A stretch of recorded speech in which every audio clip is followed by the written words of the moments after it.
Vong at OG tandem may iwan na host sa It's Showtime. Habang wala sina Vice Ganda at ang kanyang partner na si Ann Curtis sa Rampanalo segment ng It's Showtime, pumalit sina Vong Navarro at OG Alcacid. Bet ng netizens ang kombinasyon ng dalawa ay nagbibigay ng kakaibang saya sa palabas. Sabi pa ng mga netizens, in fairness ang saya ng It's Showtime kahit si Vong at OG ang host sa Rampanalo. Alive na alive ang studio. Kayang-kaya na talaga ni Vong at OG na dalhin ang buong It's Showtime na sila lang dalawa.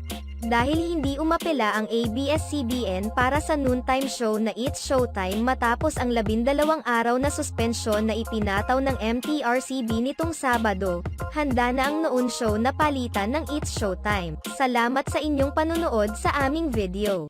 Maaaring mag-subscribe sa aming channel o i-follow ang aming Facebook page para updated kayo sa mga latest news. Ilagay ang iyong komento sa ibaba at atin yang babasahin sa next video.